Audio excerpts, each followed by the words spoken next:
Boa noite, pessoal. Vamos, aqui com algum atraso, dar início ao nosso debate de hoje, que é sobre a nova Rota da Seda e integração regional.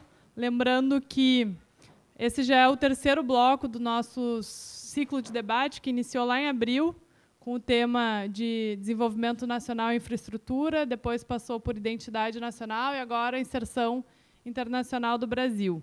Gostaria, antes de chamar os nossos convidados, de agradecer à TV comunitária, Canal 6 da NET, que sempre faz aqui a gravação dos nossos debates e depois retransmite ao longo da sua programação semanal, a Associação dos Funcionários do BNDES e a Associação dos Aposentados do BNDES. Então, sem mais delongas, gostaria de chamar nossos convidados dessa noite, que são o Dr. Gaio Dória, que é historiador pela UF, mestre em economia chinesa pela Reininmin, a Universidade do Povo, pode sentar aqui, Gaio, e doutor em direito pela mesma universidade. Gostaria de chamar a professora Mônica Bruckmann, doutora em ciência política pela UF, mestre também em ciência política pela UFRJ, professora da UFRJ, e também o senhor Marco Polo Moreira Leite, que é administrador de empresas, presidente da MP Trade Investimentos, tem grande experiência na atuação de comércio exterior por mais de 40 anos, foi um dos responsáveis por iniciar, inclusive, o processo de aproximação do Brasil com a China, presidiu várias câmaras de comércio e ajudou a criar várias delas também. É cônsul honorário do Paquistão no Rio de Janeiro, é membro do Conselho Superior da FUNSEX e do Grupo Executivo de Comércio Exterior do Governo do Estado do Rio de Janeiro, membro titular da Academia Brasileira de Ciências Econômicas, Políticas e Sociais e, enfim, tem muita experiência aqui, vai falar um pouco para a gente da sua experiência, mas também desse projeto da nova Rota da Seda. Então, vamos começar pelo Marco Polo Moreira Leite. Boa noite a todos. Vou começar contando um pouco da minha experiência que já vão 30 anos em relação com a China e que realmente mudou a minha vida certamente. Quando cheguei na China era uma outra história, uma outra China. Para vocês terem ideia, a cidade de Tianjin, que é uma cidade do porto de Beijing, onde eu morei, mal tinha carro. Tinha carro para o partido, o resto era bicicleta. E não tinha nem lugar para morar, tinha que morar em hotel, eu não investia em apartamento para estrangeiro. Mas uma coisa me marcou logo no início, vocês devem se lembrar que, naquela época, existia uma disputa, se não me engano, da Ford, numa dessas montadoras, entre Bahia e Rio Grande do Sul. E era uma disputa que quem levava essa fábrica, né? Então, uma dava isenção de impostos por tantos anos, aí o outro estado dava isenção de impostos mais o terreno, aí o outro dava isenção de impostos mais o terreno e deixava você sair com a avó dele. Era uma troca de favores para ver quem... E quando cheguei lá na China, tinha exatamente uma disputa. E aquilo me chocou porque tinha sido era absolutamente o oposto que nós estávamos fazendo. Eles para abrirem a fabricação de algum carro lá, primeiro determinaram um lugar. Shanghai está posto, vai ser aqui, vai ser nessa cidade. E vai ganhar quem? Primeiro, passar mais tecnologia, transferir mais tecnologia, gerar mais emprego e maior investimento. Porque as montadoras não estavam um pouco interessadas em terreno, em isenção, estavam interessadas no mercado. O mercado brasileiro era interessantíssimo para eles, como sempre foi. E eles estavam interessados no mercado chinês, então para entrar aqui tem que ser dessa forma. Aquilo já bateu na minha cara, falei, tem alguma coisa diferente aí nesse jogo. É um jogo completamente oposto. E eu, infelizmente, estava conversando ali com meus amigos, Carlos Monte, Dark Costa, e o Elísio, que eu tive o prazer de conhecer. 30 anos depois, eu tenho grandes dúvidas ainda. Se nós vamos conseguir superar isso tudo. Porque não vejo. Para falar a verdade, não vejo mesmo. Quando eu abro o jornal ontem, e me desculpem, vejo o presidente do Brasil entregando a camisa do Flamengo para o presidente da China, me dá uma tristeza. Me dá uma tristeza porque esse jogo não é jogado assim, não. Jogar jogo de comércio internacional é briga de cachorro grande. Ou você entende, ou você sabe jogar esse jogo, ou você tem tamanho para jogar esse jogo, ou você vai ser engolido. Eu temo muito por esse jogo que está sendo jogado dessa forma. A China, embora esteja dizendo que está autossuficiente em matéria de alimentação, eu não acredito nisso.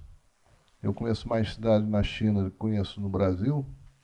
Já rodei a China de norte a sul. E a China tem 1 bilhão e 400 milhões de pessoas. Produz hoje 600 e poucos milhões de toneladas de grãos, se não estou enganado.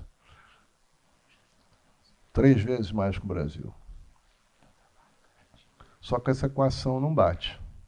Essa equação de 1 bilhão e 400 milhões de pessoas, 600 e poucos milhões de toneladas de grão não alimenta. Não há jeito. E, no entanto, não existe lugar no mundo. E eu estava conversando aqui com a Titi, eu morei muito tempo fora do Brasil, em vários lugares do mundo. Eu acho que vocês não vão conhecer ninguém que tenha morado no Paquistão, mas eu morei no Paquistão e não morei na capital. Tinha transferido da capital, tinha saído de Karachi para Islamabad, nem assim eu morei numa pequena cidade chamada Sialkot. Então eu posso dizer para que eu morei em muitos lugares do mundo. E para mim, não há lugar igual ao Brasil. Não há e nem vai haver. Que tenha o clima que a gente tem. Que tenha a água que a gente tem. Os 2 dos maiores aquíferos do mundo estão aqui no Brasil. Não tem a tecnologia que nós temos, a Embrapa é uma prova disso. E não tem a área agricultável que nós temos. Quando falam em usar a Amazônia, me desculpem, eu fico sem dormir 3 dias. Porque eu fui a Mato Grosso do Sul, fui com os chineses, e caí duro para trás quando vi que Mato Grosso, que é o nosso principal produtor de grãos, usa menos de 8% da sua área em agricultura. Menos de 8%. Esse número não fui eu que dei. Não estou passando para os senhores o número errado. Esse é o número que foi me passado. Na realidade, 7,8% da terra agricultável em Mato Grosso do Sul. Olha a disponibilidade de terra e de água e de capacidade que nós temos. Mas lamento dizer aos senhores que um dia eu consegui, do China Development Bank, que o nosso amigo conhece bem, vocês todos conhecem, eu consegui trazer eles para o Rio. Eles estavam em São Paulo, eu trouxe para o Rio, na Presidente Vargas, junto com a State Grid, que é outra empresa que eu trouxe também para o Brasil.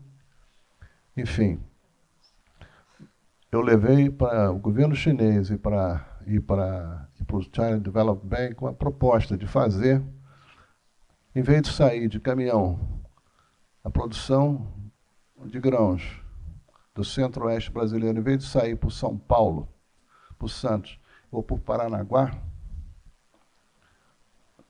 fizéssemos uma estrada de ferro, Cuiabá-Santarém, saíssemos por cima. Simplesmente, foi aceito pelo governo chinês. E foi aceito E como é que nós pagaríamos isso? Aí nós vamos... Eu estou fazendo esse link para falar um pouco da Rota da Seda muito rapidamente, senão vou me estender muito. Então, levei ao governo chinês, e volto a dizer ao China Development Bank, que nós iríamos pagar parte, logicamente, em moeda, mas grande parte seria em soja, em milho e tudo aquilo que fosse, porque não sei se vocês conhecem, Cuiabá, Santarém é plano, é totalmente plano. Você olha daqui e não vê o final de nada, de tão grande que aquilo é. E fui levando isso para o governo brasileiro, achando que no dia seguinte ia aparecer meu nome lá, um sujeito que conseguiu resolver um dos grandes problemas do Brasil, que seria a infraestrutura. Pois bem, me deram a alternativa de sim, como é que isso poderia ser feito. No dia que fui levar os chineses e o governo chinês a Brasília e mostrei para eles o projeto, volto a dizer, achando que eu saía de lá carregado nos ombros, igual a torcida do Flamengo está hoje em dia fazendo com seus jogadores. E, desculpe, Titi, é uma brincadeira, mas Titi é gremista, mas não tem problema a respeito. Não tem. Mas achando que ia sair como um herói. Sentamos lá com o pessoal do governo e o ministro encarregado na época, não vou dizer o nome, não preciso, ouviu tudo e me pediu que traduzisse na época para os chineses, que eu sabia muito bem, espetacular aquele projeto, mas simplesmente eles precisariam mais um tempo para finalizar e sancionar. Eu digo, pois não, claro, vamos pedir 30, 60, 90 dias, né? Um projeto daquela capacidade, que já tinha sido discutido várias vezes, e, no entanto, na hora ele me disse, mas... Quando eu pedi, quanto tempo, ministro, vocês precisam? Eu preciso de entre 12 e 14 meses. Eu digo, não estou entendendo. Não, preciso de 12 a 14 meses para aprovar um projeto como esse. Eu digo, ministro, esse projeto está sendo trabalhado há 3 anos, foi investido, quantas paradas tinha que ter, quantos armazéns, foi feito junto com... Não, mas nós precisamos de 12 a 14 meses para referendar esse projeto. Eu digo, então, está terminada aqui essa conversa. Não, você não pode fazer essa grosseria, você tem que transmitir isso para os chineses. Eu digo, se eu não vou transmitir isso, por favor, transmita, porque eu sou um empresário, eu não vou fazer isso. Houve um mal-estar, enfim. Eu quero dar um exemplo para os senhores, só apenas, como a China vê o Brasil de uma maneira muito séria. Muito séria. E o Brasil, até hoje, não entendeu que nós poderíamos nos beneficiar demais dessa relação, mas demais dessa relação. E, no entanto, me desculpem, sem querer ser político, sem tomar partido, não vejo. Estava conversando, e volto a dizer, sem ser político, eu sou empresário, eu só tive uma recepção ao nível que eu achava, na época, em 2003, com o presidente Lula. Volto a dizer, não estou entrando em política, mas foi em 2003 que eu tive um amparo para dizer, vá em frente, faça o que tem que fazer. E fizemos. Fizemos em 2003 e 2005 um seminário chamado Brasil e China, um salto necessário. O DARC sabe disso. 700 empresários chineses e brasileiros, 10 ministros aqui do Brasil, e repetimos em Beijing, um sucesso extraordinário. Levamos filmes, levamos Mauá, o imperador levei samba, e empresário. Pois bem, até hoje, nós estamos em 2019, e me desculpem, volto a dizer, não estou falando em partidarismo nem partido político. Mas o presidente do Brasil entregar a camisa do Brasil ao presidente chinês, acho que está do Flamengo, desculpa. O Flamengo ele está jogando para a plateia aqui, porque a gente só sabe disso, mas jogando eu não tenho 30 anos depois, se me perguntaram, eu não tenho a veleidade de acreditar que isso possa ir adiante. Me desculpem, não é pessimismo, eu quero ser realista. Estou com 75 anos, já acreditei nesse jogo mais do que eu podia. Mais. Nesse jogo, ou é jogado de maneira diferente, ou vão ser engolidos. Vamos ser engolidos mesmo. Não há Rota da Seda, que é um projeto belíssimo, referendado, para quem poucos sabem disso, pela ONU. A ONU referendou o Rota da Seda, que é outra coisa que vai se discutir muito mais adiante. Mas eu não acredito que essas relações Brasil-China, a continuar do jeito que está, nós vamos ter grandes benefícios.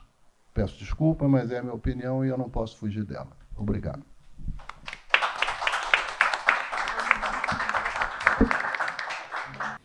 Obrigada, Marco Polo. Passar para a professora Mônica, que vai falar sobre as relações da nova Rota da Seda com a América Latina. Bom, boa noite a todos. Não posso dizer todas, né? A todos.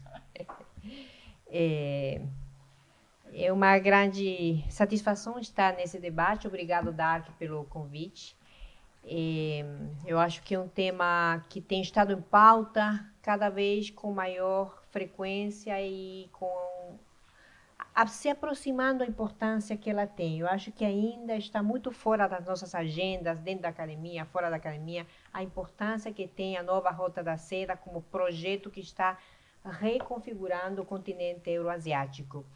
E eu queria me centrar um pouco, talvez, nas mudanças do sistema mundial que se expressam num projeto das dimensões da nova Rota da Seda, para logo passar brevemente a uma análise em que consiste exatamente esse projeto, né? E talvez começar por uma questão que o Marco Polo colocou, eu acho que é muito fundamental, a relação com a China e o projeto da nova Rota da Seda significa uma janela gigantesca de oportunidades para a África, para a Europa, inclusive, que está se reaproximando, que era a velha Euroásia, que reemerge agora com muita força, e para a América Latina. E uma janela de oportunidades que eu coincido plenamente está sendo desaproveitada, né? Incrivelmente desaproveitada, porque significa um novo tipo de relação com um país que está concentrando grande parte do dinamismo da economia mundial, significa uma relação com uma proposta de parceria estratégica que não foi oferecida por outras potências que hegemonizaram a economia mundial antes desse momento que a gente está vivendo no começo do século XXI. Então, são um conjunto de oportunidades que eu vou rapidamente dar algumas pinceladas. Mas eu gostaria de começar por essa ideia de que existem mudanças muito profundas na economia mundial que a gente tem que avaliar com muito cuidado, com muita seriedade, para ver em que cenário econômico, político e geopolítico a região pode pensar aquilo chamado desenvolvimento, aquilo chamado cadeias de valor regional, aquilo chamado projetos de desenvolvimento nacional ou regionais, que foi um debate que a gente teve muito em 2012, 2013, quando, inclusive, a União das Nações Sul-Americanas colocou isso na pauta não só dos debates, mas da elaboração da política pública regional, e da que participou sistemática, intensivamente desse processo de debate que foi muito rico. Então, a primeira questão que eu gostaria de dizer é que nós estamos num momento muito diferente que o momento que nós tínhamos no final do século XX. Para começar, existe um dado que a gente deve avaliar com muito cuidado, que é a mudança do dinamismo econômico que está se deslocando de Ocidente e do Norte para o Sul e principalmente para o Oriente, né? Já os dados do Fundo Monetário Internacional e do Banco Mundial indicavam desde 2014, há 5 anos atrás, que no ranking das 10 maiores economias do mundo, quando a gente mede os produtos internos brutos por dólar ajustado ao seu poder de compra local, que é o poder paritário de compra, que é o indicador mais usado para comparar economias, né? A gente não compara economias em dólar absoluto, compara economias a partir de um indicador que é esse dólar PPP. Então, esse ranking, já em 2014, indicava que a China tinha passado ao primeiro lugar. A maior economia do mundo, o maior PIB do mundo era o chinês, deslocando os Estados Unidos para um segundo lugar, né? Seguido da Índia, do Japão, da Alemanha em quinto lugar, a Rússia, o Brasil em sétimo lugar naquele momento, a França, Indonésia e Reino Unido. Quer dizer, das 10 maiores economias do mundo, 5 eram os BRICS mais Indonésia. E o que é interessante é que existem vários trabalhos de prospecção econômica da economia mundial de aqui a 10, 15, 20, 30 anos. E, por exemplo, tem uma que eu acho muito interessante, que é da PwC, que é uma instituição inglesa, que prevê que em 2050, de aqui a 30 anos, a China continuará sendo a maior economia do mundo, o PIB chinês em 61 trilhões de dólares PPP, e a Índia passará a um segundo lugar, deixando os Estados Unidos num terceiro lugar. Estados Unidos representando apenas 2/3 do PIB chinês, né? Seguido do Brasil, México, Japão, Rússia, Nigéria e Alemanha. Eu deixo o Brasil com um signo de interrogação, porque vai depender muito de como se desenrolar a política macro e microeconômica no Brasil nos próximos anos. Mas prestem atenção, por primeira vez no ranking das 10 maiores economias do mundo, aparece uma economia africana, a Nigéria, e das 10 maiores economias do mundo projetadas para 2050, apenas 3 são daquele norte desenvolvido e ocidental, que estamos falando dos Estados Unidos, do Japão, vamos considerar dentro desse bloco, né, estratégico, e a Alemanha. Então, 7 são economias e potências emergentes.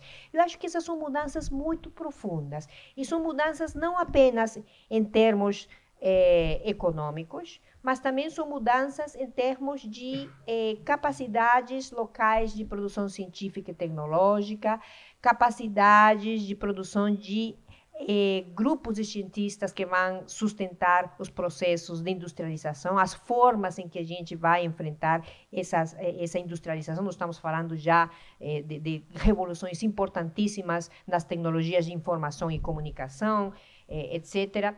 E aqui parou também mas aqui a gente vai. Aproveitar para pedir desculpas à professora, que nós combinamos que ela traria uma apresentação, mas tivemos falhas técnicas aqui, que não conseguimos passar o data show. Mas eu acho que as ideias básicas a gente pode transmitir e apresentar, mesmo sem data show. Um elemento importante que a gente tem que ver são, por exemplo, as taxas de crescimento, para reforçar aquela ideia de que realmente o dinamismo econômico está se deslocando para o sul e para o oriente. Se a gente vê as previsões do Fundo Monetário Internacional, essas são previsões de julho de 2019, que já foram ajustadas há 15 dias atrás, com o último informe, né? Nós vemos que as economias avançadas vão crescer em 2019 a 2,3%, foi ajustado para 2%, já no último informe para 2019, ajustado para baixo. A projeção para 2020 é 1,8% de crescimento médio das economias avançadas, né? O G7, etc. As economias emergentes asiáticas estão crescendo a um ritmo de 6,3%, em grande medida puxado pela Índia. A Índia tem a taxa de crescimento do PIB mais alto do mundo, 7,5%. Né? A China está em 6,6%, 6,3%, mas eu acho que a China vai ampliar ainda mais o crescimento, se aproximando àquele patamar histórico do 10% que teve nas últimas décadas, por algumas ações que eu vou passar a expor daqui a pouquinho. E a América Latina fica num patamar muito baixo, 1% em 2018, 1,4% em 2019, que já foi ajustado para 1,1%, Inclusive, o crescimento do Brasil, todos sabemos que teve uma queda nas projeções para 2019 de 1,5% para 0,5%, e tem alguns setores que estão falando, inclusive, de um crescimento negativo, um decrescimento da economia brasileira. Então, nós temos aí uma situação muito complicada na América Latina. Talvez a única exceção, uma das poucas exceções, seja a Bolívia. Claro que falar da Bolívia num país como o Brasil é falar de uma economia pequenininha, né? Eu que sou peruana, eu sofro muito dessa, digamos, dessa visão de economias pequenas perante uma economia tão grande como a brasileira, a mexicana, a argentina um pouco, né?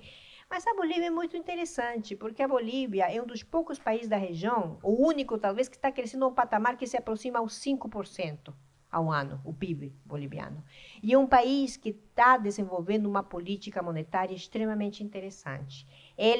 Bolívia era um dos países mais dolarizados da América Latina. 98% da economia boliviana era dolarizada antes do governo de Evo Morales. Só Equador superava a Bolívia. Equador é 100% dolarizado, renunciou a uma moeda nacional. E depois de 8, 10 anos, a Bolívia tem menos de 2% de dolarização. Okay? O Banco Central conseguiu fazer microvalorizações do boliviano, e é interessante, eles têm aquilo que eles chamam um programa heterodoxo econômico, quer dizer, planejamento do Estado com uso do mercado. Então, o dólar na Bolívia pode flutuar livremente num patamar, numa faixa que o Estado delimita, de 6,7 para 6,9 bolivianos por dólar, pode ter a flutuação que o mercado quiser.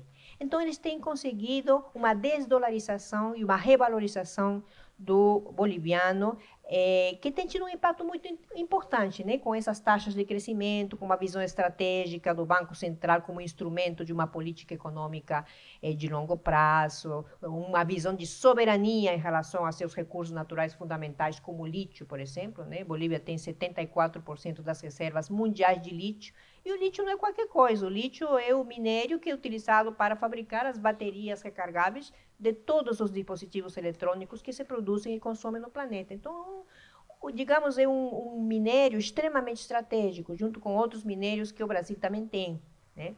Então, eu acho que, em termos de perspectiva econômica, nós estamos vendo que a tendência está se aprofundando. Realmente, as economias emergentes do Sul e asiáticas estão crescendo a ritmos muito mais dinâmicos que a Europa e Estados Unidos, que continuam em patamares muito baixos ou, inclusive, vão caminho a uma certa estagnação econômica.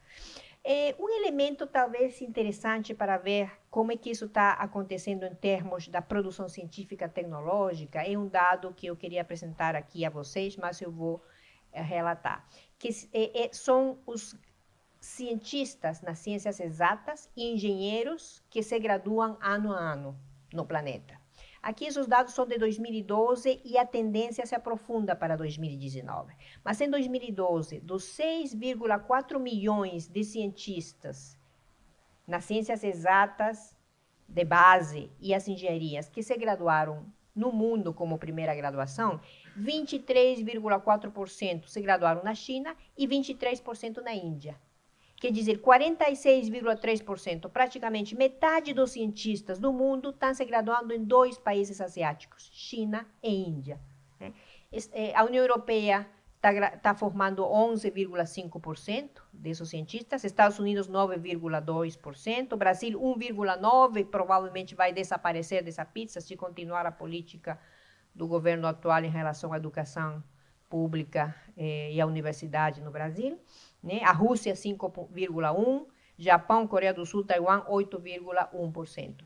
Quer dizer, quando a gente vê o que isso vai significar daqui a 5, 6 anos, é que a produção de cientistas no planeta vai se alocar principalmente nos países asiáticos, incluída a Rússia. E isso é, novamente, um argumento forte que nos leva a pensar que essa capacidade local de produção científica e tecnológica também está se deslocando para a Ásia.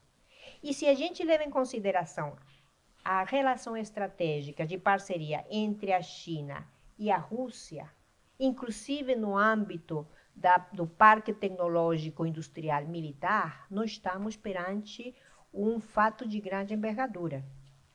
Se até 2010 Estados Unidos representava, segundo o CIPRI, que é a instituição que melhor e maiores dados produz sobre paz e guerra e sobre questões militares no mundo, segundo o CIPRI, até 2010, Estados Unidos tinha 50% do gasto militar mundial. Em 2018, com dados que foram publicados em começo desse ano, Estados Unidos cai de 50%, nesse período todo, né, de 9 anos, para 35%, e a China, que tinha 2% de gasto militar em 2010, sobe para 13%. Até 2018. E em parceria com a Rússia, e a Rússia não é qualquer coisa, a Rússia foi uma potência militar durante todo o período da Guerra Fria. Então, tem aí uma capacidade instalada importante. Estão desenvolvendo não só tecnologia de ponta em algumas áreas estratégicas nesse campo, mas estão desenvolvendo uma colaboração militar importantíssima, né? Então, isso para dizer o quê? Isso para dizer que quando a gente pensa a nova Rota da Seda, lamentavelmente a gente não vai poder passar o mapa, mas imaginemos, né? Imaginemos grandes corredores de infraestrutura que vão partir da região norte da China, Beijing, Tianjin, inclusive, né? Beijing, Tianjin, vão atravessar toda a região central da Ásia, vão chegar à Europa de Leste e tem como destino final Madrid. São estradas, grandes estradas, trem-bala, oleodutos, gasodutos, que vão aproveitar os recursos fósseis, gás e petróleo, mas sobretudo o gás da Rússia, para o consumo chinês, né? Então, nós estamos falando de transporte de pessoas, transporte de mercancias e transporte de recursos naturais, matérias-primas. E nós temos a rota marítima, que na verdade tem inspiração na velha Rota da Seda do século XII, do século XIII, que teve o melhor momento com Gengis Khan, e que se retoma no século XXI, que vai partir do sul da China, vai contornar todo o sudeste asiático, vai contornar a Índia, e dessa vez, a diferença da velha Rota da Seda do século X, XII, da era cristã, ela vai incluir toda a África. Esse projeto da Rota Oceânica da Seda inclui a construção de 25 novos portos. O mapa que eu tinha era um mapa de 2015. Mais da metade desses portos já estão construídos e a outra metade está em fase de construção, né? Inclusive uma transoceânica na África subsaariana, né? Então, o que isso significa? Olha, é interessante porque a nova Rota da Seda, como projeto de negociação e dos mais complexos, ele não é um projeto que se impõe, é um projeto de ampla negociação diplomática e comercial, que inclui mais de 80 países do mundo nesse momento. Estamos falando mais ou menos de 70% da população mundial, que formam parte desse memorando de entendimento da nova Rota da Seda. Ele é lançado em setembro de 2013. Em setembro de 2014, já tinha um plano de ação com prioridades e já tinha um fundo próprio de 40 mil milhões de dólares. Mobiliza o Banco de Desenvolvimento Asiático com um capital de 200 mil milhões de dólares, reforçado pelos chineses, para financiar toda a infraestrutura dessa nova Rota da Seda, né? Em 2014, já inclui 25 países do mundo, e nesse momento são quase 80 países do mundo que formam parte desse memorando de entendimento. 60% dessa população é uma população que tem baixa a médio ingresso per capita, de 1.000 a 4.000 dólares por ano, quer dizer, exatamente a população com capacidade de expandir o consumo. A população com ingresso per capita muito alto já tem um patamar alto de consumo, não vai mudar muito, né?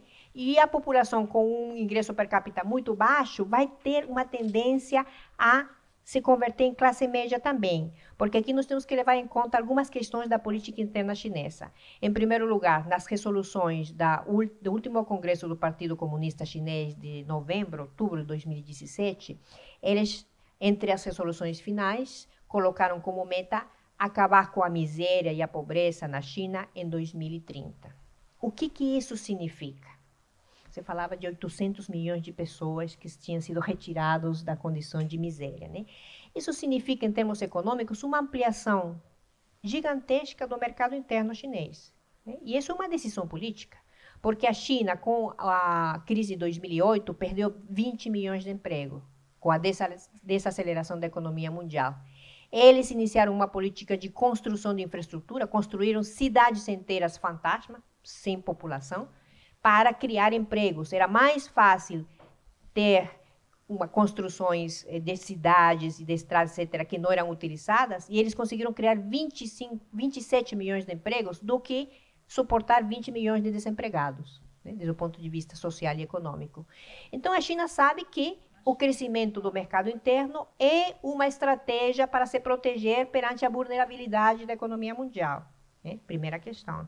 Segunda questão, nós sabemos já há alguns anos, flexibilizou-se aquela ideia do filho único. A China está apostando um crescimento demográfico também, né? Então, por essas duas razões, eu acho que a China avança para um crescimento do seu PIB anual que vai se aproximar ao 10%. Daqui a 2, 3 anos, nós estaremos num patamar mais alto. E isso vai acelerar a economia mundial como um todo, mas sempre tendo como centro os países asiáticos, porque a China está criando todo um sistema de cadeias de valor regionais muito fortes, né? A Coreia está integrada, enfim, todo o Sudeste Asiático está integrado ao processo chinês, né? E os países africanos, muito interessante, esse é um dos pontos, talvez, fortes e com o qual eu gostaria de ir concluindo a minha apresentação. Os africanos tiveram uma negociação com a China para delimitar e verificar as prioridades da nova Rota da Seda na África. Coisa interessante, a África se reúne em bloco com a China, inclusive recuperando essa visão panafricana que tinha sido muito desintegrada nos anos 80 e 90. Né? E com isso, o que a África consegue? A partir dessa visão panafricana e de integração africana. Em primeiro lugar, um fundo de 60 bilhões de dólares destinado para a nova Rota da Seda na África, que serão pagos de 3 maneiras. São empréstimos de 20 a 40 anos que terão juro zero. Serão pagos em 20 a 40 anos com juro zero. 1/3 desses valores simplesmente serão investimento a fundo perdido. E uma terceira forma de que esses empréstimos são otorgados é pagos com matérias-primas, que é em boa conta o que a China interessa, né? Então, isso, por que eu coloco isso? Porque num momento, como diz Marco Polo, em que a região poderia estar se beneficiando com a relação com a China, condicionando as exportações de matéria-prima à transferência tecnológica, à agregação de valor local, à cadeia de valor regional, nós continuamos entregando as matérias-primas a preço de banana e sem nenhum condicionamento. Nós temos condições de ser formadores de preço internacional de matérias-primas, o cobre, por exemplo. 47% das reservas mundiais de cobre estão entre 2 países da América do Sul, Peru e o Chile. Nós não temos nenhuma pretensão de ser formadores de preço internacional de cobre, sobretudo o Chile, que tem a maior reserva mundial. Somos tomadores de preço internacional do cobre e de outras matérias-primas, que é determinado pelo chamado mercado de futuros. Já desde 2008, nós sabemos que 65%, 68% do mercado internacional de commodities está nas mãos de especuladores tradicionais e de novo tipo, que pouco ou nada tem a ver com as matérias-primas, mas com a securitização desses processos e com o mercado, que é uma expectativa de mercado futuro, que vai organizar todo esse mercado especulativo global, né? Não tem nada a ver com as reservas reais, com a produção real, etc. Então, nós temos aí gigantescos desafios, porque quais são as prioridades da nova Rota da Seda? Eletrônicos, infraestrutura, vias, estradas, hidrovias, portos, etc. Maquinária pesada, né? Intercâmbio e colaboração, inclusive acadêmica. As nossas universidades deveriam repensar a sua colaboração acadêmica. Continuamos pensando a colaboração acadêmica com universidades europeias e estadunidenses, quando vemos que todo o acervo da produção científica está se deslocando para as universidades asiáticas, né? E eu me pergunto uma coisa assim muito básica. Quando essa nova rota da seda, que vai atender uma ampliação de consumo de 65%, 70% da população mundial, asiática, africana, grande parte da Europa, entre numa fase de pleno desenvolvimento, nós estaremos num momento de grande e crescente demanda de matérias-primas para atender esse processo. E grande parte dessas matérias-primas, minerais metálicos, minerais fósseis, recursos hídricos, inclusive, capacidade de produção de alimentos, estão na América Latina e particularmente na América do Sul. Não existe outra região do mundo que possa oferecer esses subsídios para essa nova rota da seda se desenvolver. E a seguinte pergunta também muito básica que eu me faço é, nesse momento, 4, 5 anos, daqui a 2025, 2024, a região vai se conformar com continuar sendo exportadora de matéria-prima sem valor agregado? E cada vez com menos valor agregado, já não exportamos mais aço, exportamos ferro e alumínio, o aço produzido lá. Vejam vocês a que nível a gente tem chegado. Estamos destruindo as comunidades científicas, estamos destruindo a tecnologia, estamos destruindo... Quer dizer, claro, para ser exportador de banana, você não precisa universidade, você não precisa comunidade científica, você não precisa educação superior de qualidade. Né? É muito grave o que está acontecendo na região, porque nós estamos indo na contramão de um processo global de regionalização para fortalecer a posição dos países perante esse projeto colossal que significa a nova Rota da Seda, e nós estamos destruindo as nossas próprias capacidades científicas e da indústria nacional e regional, num momento em que exatamente deveríamos e poderíamos estar fazendo o contrário. Né? Isso significa negociar em outros termos, mas isso significa, sobretudo, ter uma visão estratégica. Não são questões econômicas, são questões, em primeiro lugar, políticas. E logo, claro, tem desdobramentos econômicos, científicos, tecnológicos, mas são decisões políticas em relação a que a gente entende por soberania. Né? O presidente Bolsonaro foi outorgar a possibilidade de emitir visto a qualquer chinês que ingresse no Brasil sem nenhuma reciprocidade. Isso é novo para Itamaraty. Historicamente, Itamaraty sempre foi um dos poucos países da América Latina que exigia reciprocidade nesses termos. Isso não existe mais no caso brasileiro. Né? Só para colocar um exemplo simbólico, o Paulo Nogueira, que vai estar conosco na UFRJ amanhã, ele lançou um livro a semana passada, né? Sexta-feira. O Brasil não pode ser quintal de ninguém. Né? E é realmente isso. Né? O Brasil está entregando os recursos naturais, os recursos hídricos, as bases militares estratégicas, sem nenhum tipo de restrição. Né? E isso é um problema gravíssimo. Então, um pouco para terminar, eu acho que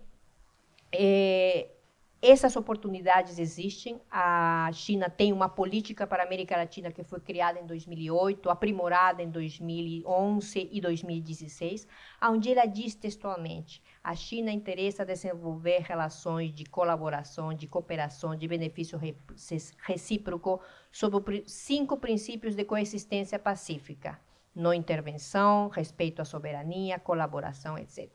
Alguns dizem para mim, mas você está sendo muito ingênua. Mas não é ingenuidade, não. É que a China interessa relações de longo prazo. Inclusive nessa política, que são 10, 11 páginas que resumem as grandes linhas dessa política para a América Latina, se diz que a China está disposta a negociar com cada país da região, com um grupo de países ou com a região no seu conjunto. E aí você diz, mas por que a China vai estar interessada em negociar com a região no seu conjunto, se sabe que assim vai perder fortaleza na negociação? A resposta, do meu ponto de vista, é relativamente simples. China está pensando ela própria daqui a 50, 100 anos. E a ela interessa uma relação de longo prazo. E uma relação regional vai diminuir a vulnerabilidade das mudanças de política local. Né? Então, ninguém mais é interessado que a China de fortalecer os processos de integração regional, porque isso vai permitir uma colaboração e uma relação de longo prazo, né? E não um benefício imediato que pode levar à quebra de relações que são estratégicas de fato e que estão nesse contexto de mudanças muito profundas do sistema mundial. E eu faço parte do grupo de pesquisadores, enfim, de gente da academia que acha que estamos num momento de mudança de centro hegemônico dessa economia mundial também. Já não é mais Estados Unidos, tudo indica que está se deslocando para a China. Se vai ser multipolar ou não, ainda a gente está vendo, mas a China é, nesse momento, um centro, o mais dinâmico da economia mundial. Isso é um fato e os dados mostram isso. E daqui a pouco será um centro de produção científica e tecnológica também. Já tem tecnologia de ponta em energia limpa e renovável. Eles, indiscutivelmente, têm a tecnologia mais avançada na produção de energia solar e a preços cada vez mais baixos, né? Desde que eles tiraram dos alemães a produção das placas fotovoltaicas, o preço das placas fotovoltaicas teve uma queda impressionante, né? Eles têm a tecnologia de novos materiais, eles já têm um acelerador de partículas que só o CERN tinha em Genebra, que é um projeto que custou à Europa 70 anos, né? Que é o projeto para reproduzir a origem do universo e da matéria. Eles já têm um acelerador ao mesmo nível de energia, quer dizer, eles já não estão mais no processo de transferência de tecnologia, eles estão no processo de disputa de tecnologia de ponta em setores estratégicos, inclusive as tecnologias da informação e comunicação. Essa briga entre Estados Unidos e a China em relação à Huawei e a tecnologia 5G não é simplesmente uma briga empresarial, é sobretudo uma disputa tecnológica que, em termos geopolíticos, tem a maior importância, porque a tecnologia 5G vai revolucionar grande parte da indústria no mundo, vai permitir os carros autodirigidos, vai permitir maior precisão na tecnologia militar, etc, etc. E essa tecnologia Estados Unidos não tem, e China tem, e uma das principais empresas é a Huawei. Por isso, a retaliação que Estados Unidos teve contra a Huawei teve que dar um passo atrás, né? Tem 90 dias mais que Estados Unidos vai exportar para a Huawei o que precisa para produzir os dispositivos telefônicos, que provavelmente seja o tempo em que a China vai poder ter uma tecnologia própria nesse campo também. Então, nós estamos num momento de mudanças muito profundas, a região tem grandes oportunidades, mas, lamentavelmente, com essas visões reduzidas e muito afastadas das tendências reais da economia mundial, nós estamos cometendo erros gravíssimos. Mas, como eu não quero terminar essa minha fala de maneira pessimista, eu acho que mudanças importantes vêm por aí no Cone Sul. O que está acontecendo na Argentina, a vitória de Fernandes e Fernandes, na verdade, né? Fernandes e Cristina Fernandes de Kirchner, toda a ebulição no Chile, mostram que esse projeto neoliberal de entrega, de perda de soberania, não tem mais como se sustentar no tempo. Pode ganhar uma eleição, na Argentina ganhou uma eleição, 4 anos de governo, mas os desastres econômicos que foram feitos e as consequências para a população foram tão graves que se desgastou em um período de governo. Eu acho que estamos perante um novo momento de emergência de projetos nacionalistas, projetos progressistas, projetos de esquerda, produto do fracasso e a incompetência dessa nova direita que não tem projeto nacional. E isso é uma coisa muito grave no mundo desse nível de mudanças que estamos vivendo hoje em dia. Muito obrigada.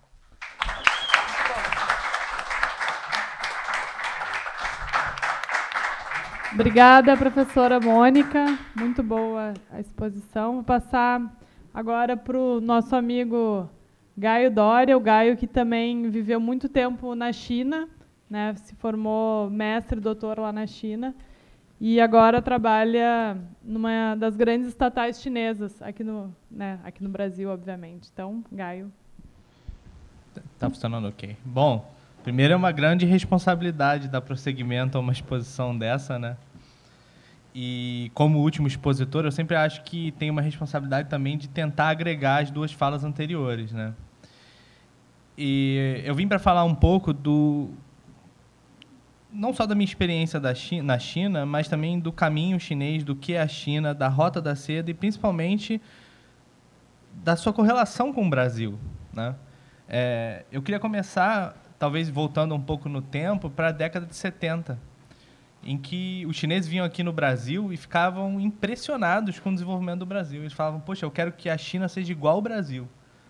Naquela época, em 70, eu li isso num livro, a gente não sabe se é verdade, mas com certeza é uma metáfora que explica, né? Só havia uma estrada pavimentada na China, que era a que ligava Xangai a Pequim. O resto tudo era estrada de terra. E hoje, bom, O quadro se reverteu completamente, né? Hoje são os brasileiros que pensam, poxa, eu queria que o Brasil fosse igual à China, né? Pelo menos em termos de crescimento, etc. E acho que todos os brasileiros assim comprometidos com o Brasil, né? Eles ficam assim, deitam à noite no travesseiro chorando, pensando em soluções e como vamos sair desse buraco, né? Nós estamos agora passando por um processo, né? Foi apontado pela professora Mônica, de destruição da nação. Essa não tem não tem uma maneira mais simples de dizer isso, né? Porque e eu também gosto de nessas minhas exposições tentar ser o máximo didático e simples possível, porque eu acho que espaços como esse têm que dialogar com o povo, entendeu? Então, o primeiro ponto que eu queria começar a elaborar um pouco é sobre o caminho da China. Hoje a China está na moda, né? Quando eu fui para a China, por exemplo, eu era tirado de maluco. Você fala, quê? Você vai para a China? Não. Eu fiz história na UF, em princípio, né? Eu fui orientando Daniel Arão, que é um historiador de certo renome, né? E quando eu falava que ia para a China, o Daniel sempre me incentivou muito. As pessoas falavam, pô, você é maluco, você vai fazer o quê na China? Quando eu comprei a passagem, meu pai me deu escova de dente e desodorante. Achando que na China, ele estava na cabeça que a China era a China maoísta, como muitas pessoas, né? E, enfim, eu tive minha trajetória lá, agora voltando, eu vejo que todo mundo, poxa, China, vamos pesquisar a China e tal, e como se a China fosse um grande modelo de desenvolvimento. E não há dúvidas de que é. Mas uma coisa que me incomoda muito, e é isso que eu quero começar aqui a ressaltar, é uma espécie de despolitização das análises da China. E um pouco da despolitização que a gente vive no Brasil, porque hoje falar de política no Brasil é um assunto incômodo, né? Se você entrar no táxi, no bar, começa a falar de política, o pessoal já vira a cara. É um assunto chato, mas, infelizmente, a política ela é tão visceral para a comunidade, para as sociedades humanas, como todas as nossas outras atividades. Ela não pode ser evitada. E, da mesma maneira, todas as análises sobre China também são politizadas, sejam de maneira explícita ou não. A maioria sequer, acho que a grande maioria dos acadêmicos não assume isso, né? Ou, às vezes, nem eles sabem o que eles estão fazendo. Eles acabam aderindo às grandes correntes e vão reproduzindo, né? E todo esse sucesso chinês é analisado, hoje em dia, por exemplo, tanto aqui, eu vou falar no caso do Brasil, né? E não vou ficar citando nomes, mas, assim, talvez dividido em campos, né? Nós temos os liberais brasileiros que adoram a China, né? Que eu acho um grande contrassenso, né? Pô, a China é um grande exemplo, aplicou grandes políticas neoliberais e tal. É uma certa verdade, né? Mas aí você olha o exemplo que ela deu, mas pô, quando teve a crise de 2008, eles fizeram políticas completamente que eu acho que nenhum outro governo na Terra faria, de construir cidades, desprender recursos, diminuir a produção para evitar uma crise de superprodução, né? Porque a crise de 2008 foi essencialmente uma crise monetária, né? Então, como é que você explica isso, né? Parece que a China não teve uma revolução comunista, né?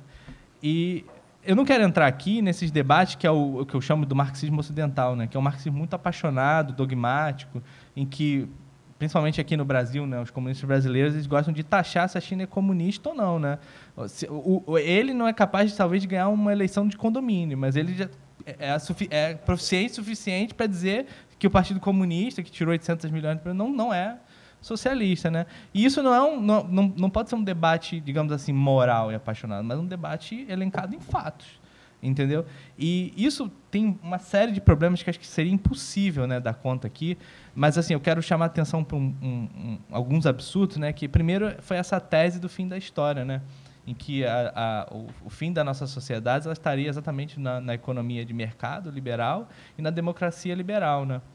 E isso está se provando que é uma mentira. Não tem, nem vou mais elaborar nisso. Mas o que eu acho interessante é que quando a União Soviética caiu, né, o socialismo realmente existente, enfim, cada um chama de um jeito, o mundo simplesmente bateu o carimbo e falou: acabou o socialismo, assunto encerrado, fecha a porta, bola para frente.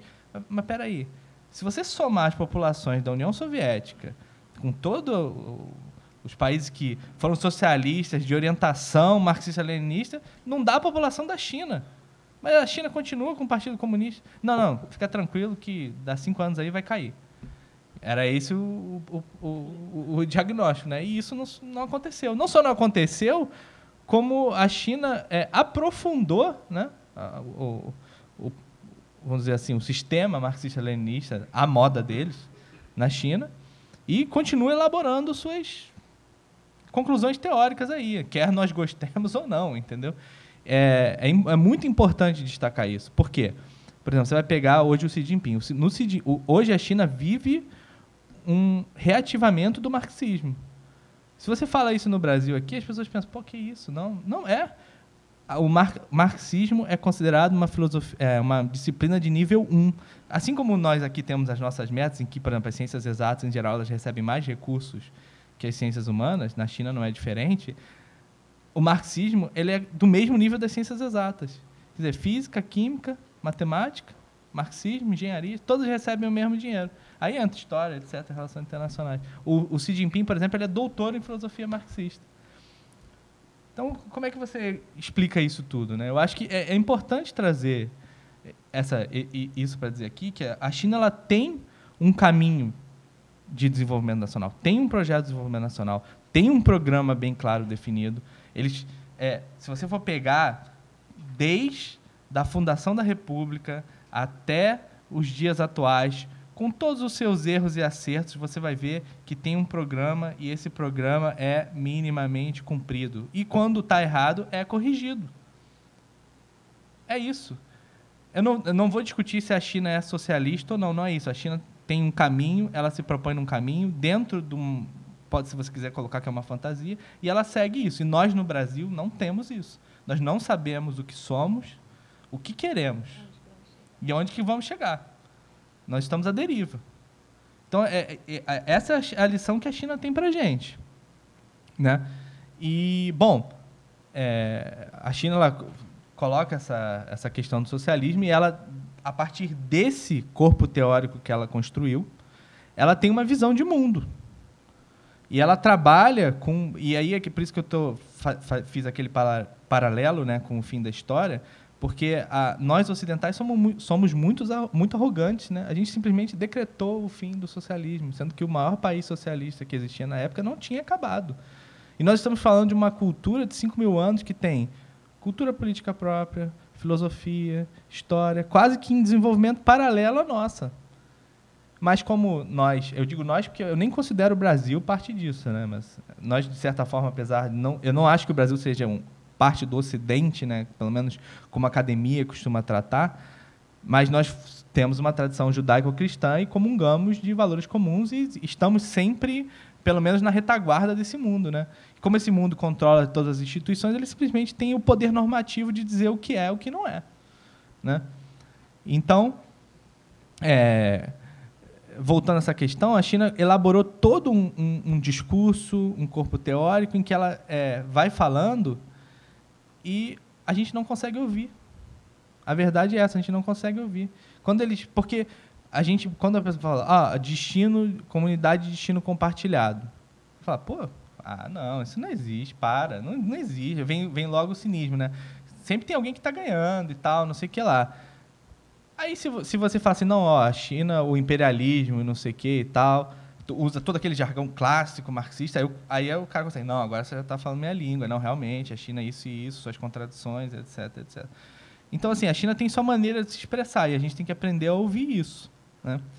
E a nova Rota da Seda, aí eu não vou tentar fazer um pouco de uma elaboração até política, né, em cima disso, que acho que a professora ilustrou muito bem o que é o projeto no seu conteúdo, é exatamente uma espécie de internacionalização de todo o processo de reforma e abertura da China. Ou seja, tudo aquilo que foi acumulado nesses 30, 40 anos, hoje pretende-se, né, exportar via Rota da Seda. Bom, aí a gente pode entrar em algumas, vamos dizer assim, elaborações, né? Tem gente que vai primeiro que não existe uma Rota da Seda, né? Rota da Seda são várias rotas, tem toda uma recuperação. Eu acho que isso faz parte da China, porque se você for ler hoje artigos de acadêmicos chineses, a primeira coisa que se fala aqui no Ocidente é que, não, o marxismo e o confucionismo, não, duas coisas totalmente antagônicas, impossível. Você está falando de banana e maçã. Quando você pega um artigo de um marxista chinês, ele fala o seguinte, ele fala que o marxismo ele já se tornou parte da cultura tradicional chinesa. Hoje ele é um dos pilares, junto com o confucionismo, o taoísmo, o budismo e o marxismo. Ele é um elemento formador da sociedade chinesa. Então, assim, claro, como tudo, hoje se a gente vai ir nos textos, né, essa coisa de direita e esquerda são sempre pontos de referência, né? A esquerda para vocês da plateia é diferente da minha, né? É só mudar a posição que você muda.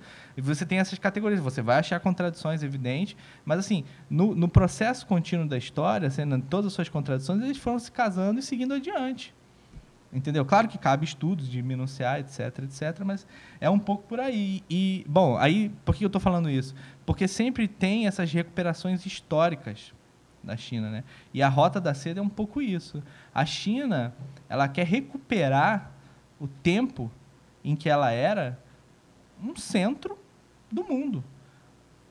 Por que Rota da Seda também poderia se chamar tantas outras formas? Por que eu estou falando da Rota da Seda? Porque o Japão, na sua época de ouro, tentou uma iniciativa semelhante na década de 90 e falhou miseravelmente. E a China está tentando a mesma coisa, né?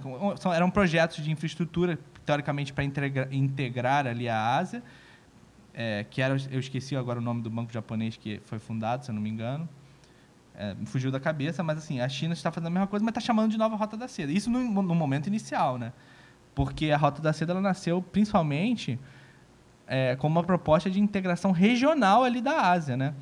Que, na verdade, seria o ponto crítico que marcaria a consolidação da China como uma potência regional. É isso. Por isso que se falou em toda essa integração euroasiática, né? O início foi muito discutido, debatido exaustivamente, mas, posteriormente, dada a adesão, né, que os países tiveram à iniciativa, foi se ganhando proporções globais, até chegar na América Latina, né, que originalmente a América Latina estava bem longe da Rota da Seda. Isso acabou virando uma espécie realmente de quadro teórico de como a China pretende lidar com o mundo. E como ela pretende exportar toda a sua capacidade, o seu know-how de engenharia, todo o seu crescimento. E, claro, que isso coaduna com contradições internas também. Não há dúvidas. Mas acho que assim, não é esse o nosso interesse agora. O nosso interesse é... E o Brasil nessa história? Né? E o Brasil? O que a gente quer? Porque o nosso trabalho aqui, como pensadores do Brasil, não é idolatrar a China. É entender a China e saber quais as lições nós podemos tirar para colocar o Brasil de volta nos trilhos. Essa é a missão. Ninguém pode sim, porque eu acho que tem muita gente que fica perdida no caminho entre odiar a China ou amar muito a China. E eu acho que é importante pautar que assim, nós temos que estar a serviço do Brasil e aprender como o caminho de desenvolvimento chinês, que é politizado, pode nos ajudar a nós formularmos o nosso caminho. Que não precisa nem que ser, assim, digamos assim, se o socialismo é um nome que é muito sensível aos ouvidos, chame-se de outra coisa. Mas, com certeza, é um caminho, que essa é a grande lição da China, que é um caminho includente. Né? É um caminho includente. O Brasil é um país de miseráveis, de distorções enormes. E isso simplesmente tem que ser corrigido pelo simples fato que, no século XXI, com todas essas invenções, é simplesmente inaceitável que, a menos de 100 metros daqui, existam pessoas que vivam que nem bicho. Não pode mais acontecer. Entendeu? Então, voltando para a questão da Rota da Seda, das relações bilaterais da China-Brasil, eu queria pontuar algumas coisas. Que, por exemplo, o Brasil... A China, o crescimento como é que eu posso dizer? É inevitável. E a China hoje é um titã. Todo mundo vai ter que aprender a lidar com ela, querendo ou não. Mas a primeira pergunta que a gente tem que responder é o seguinte: a nossa relação com a China e a consolidação da China como o primeiro parceiro comercial do Brasil, ela é uma política de Estado ou de governo? Essa eu acho que é uma primeira pergunta a se responder. Por quê? Na minha modesta opinião, é de governo. Porque não há dúvidas de que a China vai ocupar o top 5 de qualquer país na América Latina, mas ela ser o primeiro é uma política de governo. Foi uma decisão deliberada, entendeu? Tomada pelos governos ali, centro-esquerdas, ali, no nosso caso, liderado pelo PT, porque houve casos semelhantes na América Latina, em que a China ela era um parceiro para o nosso desenvolvimento nacional. Ali naquela hora, de maneira ainda que incipiente e embrionária, com todas as suas insuficiências, a China era uma parceira disso. E ela foi tornada a primeira parceira comercial de maneira deliberada. E num esteio que vinha de crescimento aí, né, desde, talvez, aí da década de 90, né? Mas, assim, os números, eles não mentem. Vocês vão pegar ali a série histórica do comércio e explode mesmo depois de 2004, né? E não é por acaso. Esse é um primeiro ponto que eu acho que tem que ser posto. O segundo ponto é o seguinte: a nossa relação com a China, ela não conseguiu superar o âmbito comercial. Esse é um outro problema gravíssimo, né? Por quê? Aí tem várias, né? Por exemplo, desde a falta de pessoal mesmo, né? Que dê organicidade, né? Essa relação, que seja capaz de transitar nesses dois ambientes. Acho que isso tem muito pouco. Tanto do lado de lá quanto do lado daqui, apesar do lado de lá ter mais do que o daqui, né? Como também por uma espécie de desorganização institucional nossa. Eu acho que esse, na verdade, é o principal culpado, que é o governo que tem que direcionar, né? E criando políticas que facilitem essa integração, né? Seja de mandar pessoal. O Brasil não tem um programa de bolsas que mande pessoas para a China. É a China que convida todo mundo. O Brasil não olha para a China como um professor, digamos assim. Não, professor não é a palavra, mas como um modelo a ser seguido. Todo mundo prefere estudar nos Estados Unidos ou na Europa, né? Então, não tem políticas claras, institucionais das agências de pesquisa de fazer essa aproximação e fazer com que haja agentes na sociedade brasileira, né, para dar continuidade a isso. E isso, na minha opinião, teve consequências muito nefastas, porque a relação China-Brasil acabou criando uma distorção muito grande, na minha opinião, entre o lado comercial, a sociedade civil e o Estado, né? Porque como ela é meramente comercial, ela acaba reforçando setores da economia que hoje não estão alinhadas com um projeto nacional e não querem estar, né? Mas que deveriam enxergar a necessidade disso. Então, traduzindo um pouco isso, a China também foi um pouco o nosso carrasco nesse sentido. Não deliberadamente, mas ela reforçou, através dessas trocas comerciais, pessoas que, enfim, não tinham um compromisso com o Brasil, né? Era o dinheiro pelo dinheiro, e que continua assim, o que a princípio de primeira instância não tem absolutamente nada de errado, né? Como eu disse, é o governo que tem que estar aí presente. A gente tem que ter governo, tem que ter institucionalidade para cobrir esse lado, né? E eu acho que esse é um pouco o resultado, assim, a gente vive um pouco perdido, que você vai pegar, assim, passar no pente fino, né? As pessoas hoje que lidam com a China, elas vivem numa espécie de limbo, né? Uma contradição, porque nós temos uma cabeça ocidental, né? Assim, eu gosto de usar a seguinte formulação, né? Assim, a grande parte das pessoas que lidam com a China, assim, o coração delas e a cabeça está em Miami, mas o bolso está em Pequim, entendeu? Então, assim, isso é um problema, né? Quer dizer, é um problema que tem que ser resolvido e atacado de frente. E isso perpassa pela conscientização política num certo nível, né? E a Rota da Seda, né, que eu acho que seria uma grande oportunidade para o Brasil atrair investimentos e fomentar, porque não tem jeito, não adianta querer se iludir. O papel do Estado é fundamental como, assim, fomentador do desenvolvimento nacional. E a gente tinha essa porta aberta para a gente, diversos países da América, a Costa Rica aderiu a esse memorando de entendimento da nova Rota da Seda, e o Brasil escolheu não aderir. E quais são as consequências para o Brasil quando ele escolhe não aderir? Aparentemente, nenhuma, né? Mas são muitas, porque quando você não adere à iniciativa, você perde uma série de mecanismos de financiamento, de interlocução. E aí, o resultado prático que nós temos hoje, né, que foi a criação dessa Secretaria de PPIs, né, que bom, aí eu não quero entrar na discussão do que é a Secretaria de PPI, mas, assim, a Secretaria de PPI, ela é a voz brasileira para o mundo. Só que o mundo tem outros planos para o Brasil, né? E a China tem outros planos para o Brasil. Então, nós temos dois lados falando línguas diferentes.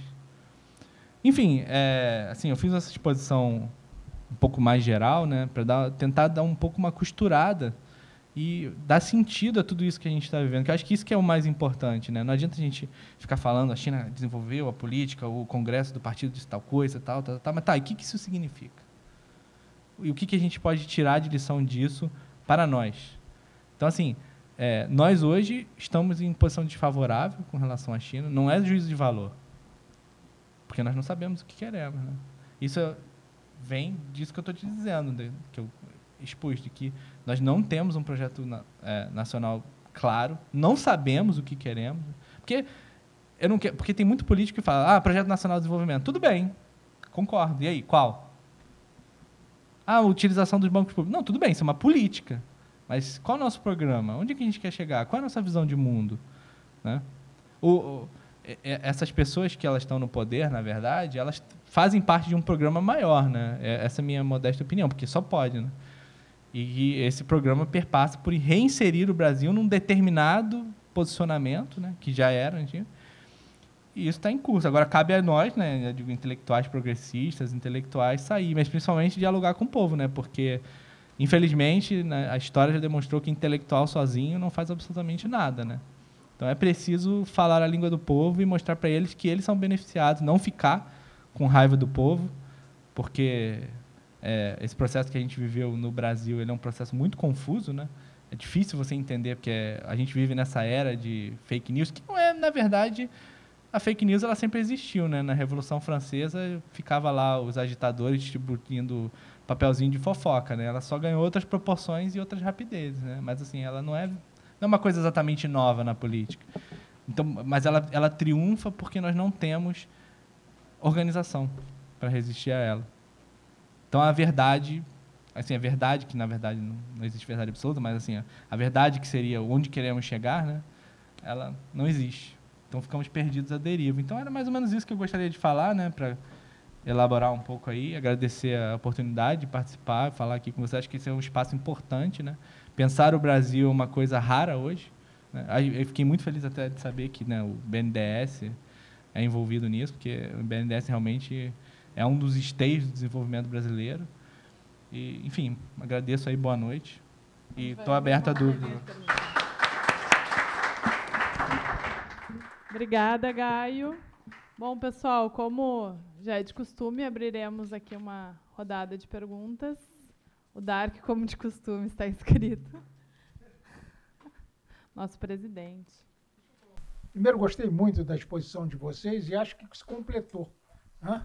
Você falou sobre o ponto de vista empresarial, ela apresentou toda a concepção de desenvolvimento da China e ele apresentou as relações políticas que comandam esse processo. Quero só lembrar uma coisa a você, eu e ele temos cabelo branco. Eu vivi a década de 70. Me lembro que eu ingressei no BNDES em 75. E eu me lembro que eu recebi uma missão chinesa em 77, 78, era a época do governo Geisel. Eles olhavam para o Brasil, como você colocou, e diziam, pô, isso é um país que tem um projeto. É isso que nós temos que ter na China. O Brasil tem um projeto. O Brasil teve um projeto de Estado durante 50 anos. É bom a gente fazer uma análise histórica, você estudou história, né? Então, se você for ver, a República vem pelo positivismo e dura 6 anos, só 6 anos. Porque Canudos destrói a imagem do Exército e a oligarquia paulista cafeeira toma conta do país, retirada em 30. E a partir de 30, o positivismo, de certa forma, retorna ao comando do Estado. Do Estado. Constrói-se um Estado durante 50 anos, com Vargas, sem Vargas e contra o Vargas. Mas o projeto era o mesmo, que os chineses aplicam na prática hoje. Que projeto era esse? O Brasil era um país rural. Então, diziam, se o Brasil quiser se desenvolver, tem que ter indústria. A indústria é o motor do desenvolvimento. As inovações se processam de forma muito mais rápida na indústria. E as empresas inovam para serem monopolistas, porque no monopólio elas acumulam. Elas fogem da receita marginal igual ao custo marginal. Então, a ideia da industrialização é uma ideia que traz por trás de si o motor do desenvolvimento. A indústria é o motor do desenvolvimento. O corolário da industrialização era a urbanização. O Brasil, tinha que deixar de ser um país rural, e para isso tinha que fazer indústria, porque a indústria se faz na cidade. E aduzir o fato de que a indústria, ao levar a população para a cidade, minimizava o custo social, porque é muito mais barato fazer gasto social na cidade do que fazer no campo. Bom, a outra coisa que precisava ser vista A outra coisa que precisava ser vista era a integração do território nacional. O Brasil, em 1930, era um arquipélago. Para você vir de Belém para o Rio de Janeiro, tinha que pegar um barco. Então, durante 50 anos, com Vargas, sem o Vargas e contra o Vargas, o pensamento primordial positivista estava presente na construção do Brasil. Com a democratização, as velhas elites cafeeiras, transformando-se em elites rentistas, tomaram conta do Brasil. Essa é a questão. A questão está posta aí. Perdemos o projeto. Os chineses pegaram o projeto. O projeto chinês é igual ao nosso. Não é? Era industrialização, urbanização e integração do território nacional. E mais importante do que tudo isso, se o setor privado não fosse capaz de fazê-lo, o Estado faria. Foi isso que foi feito durante 50 anos. É bom você lembrar, olhando assim, a história que você fez. Companhia Siderúrgica Nacional, todos os institutos na década de 30, BNDES no segundo governo Vargas, Petrobras, Eletrobras, Telebrás no regime militar, BNH no regime militar, que era ligado à urbanização. É preciso entender o grande movimento. Caímos na mão, a partir da democratização, caímos na mão das velhas elites cafeeiras que se tornaram rentistas. Preciso entender isso. Então, essas velhas elites se processam ou da Avenida Faria Lima ou vão para São Bernardo. É preciso entender isso, hein? Porque o nosso problema é esse. É esse. Alguém tem que dizer isso. Esse é o nosso problema. Nós temos que entender que o problema do Brasil é que nós perdemos o nosso projeto e temos que reconstruí-lo. É muito mais difícil reconstruir do que construir. Né? É muito mais difícil. Mas nós temos que fazê-lo, porque se não fizermos, não teremos condição de dialogar com ninguém, nem com a China, nem com os Estados Unidos. É importante entender isso. Né? É isso que eu queria dizer a vocês, e dizer a vocês o seguinte, perguntar a vocês da mesa o seguinte: como fazê-lo? Como dar ao povo brasileiro a ideia de que precisa um projeto? Porque essa é a grande questão. Questão que Hegel tratava quando fala da Revolução Francesa. O que é a Revolução Francesa para Hegel? É um sol. Por quê? Porque não é mais a casa reinante que determina o projeto do Estado. Quem determina o projeto do Estado é a cidadania. Cada cidadão tem que ver no projeto do seu Estado o seu próprio projeto, senão o Estado não está legitimado. Esse é o discurso do Hegel. Essa é a questão que nós temos que tratar, pô. Como levar ao cidadão comum a ideia de que o país precisa de um projeto. É isso. E o que eu falo para o Brasil, falo para toda a América Latina, em especial a América do Sul. O que você vê no Brasil, com as elites rentistas, você vê na Argentina, com a oligarquia do campo. Você vê no Chile, com o pessoal ligado no cobre. Né? Você vê no Peru, com o pessoal ligado à indústria metaleira, a exploração dos recursos naturais. Desde a época do salitre, passa pelo ouro, passa por tudo que aconteceu nesses países. O Brasil tinha um projeto, por isso que pegou, em 1930, metade da produção física da Argentina e chega em 1980 com 4 vezes a produção física da Argentina, porra. 50 anos. Então, eu pergunto à mesa, o que devemos fazer para incutir na população brasileira que é necessário que se tenha um projeto nacional de desenvolvimento? Não esse projeto que os políticos falam e você não sabe do que se trata, mas sim um projeto que busca, de novo, a industrialização, a urbanização, que não é colocar gente na cidade, é dar primeiro emprego, depois educação, é uma série de coisas que eu não vou ficar aqui gastando o tempo de vocês, porque eu quero ouvir a resposta de vocês, tá? Muito obrigado pela atenção. Boa noite, eu sou o João de Aquino, sou da TV Comunitária.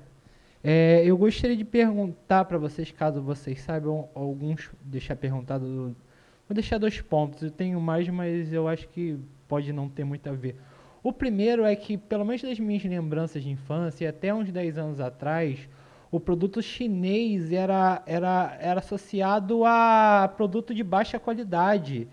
E agora, de alguns anos para cá, veio essas empresas de celulares agora e virou virou a tendência tecnológica do momento é o produto chinês. E eu gostaria que vocês esclarecessem, depois eu vou ouvir pela live, como que aconteceu essa virada de chave? Já existia essa tecnologia na China e veio para cá só agora?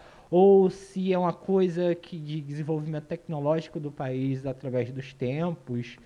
E outro ponto que eu não sei se é o caso de vocês poderem me responder, as notícias recentes de produtos midiáticos que estão sendo censurados na China, séries de televisão, produtores de conteúdo de YouTube, filmes, estão recebendo censura da China. No caso dos Estados Unidos, um youtuber sueco foi censurado dos Estados Unidos, na China, a série South Park, que foi censurada na China após um episódio que falava sobre a censura da China. Tipo, porque é uma série que ela é de humor negro, então ela critica o que é tendência no mercado.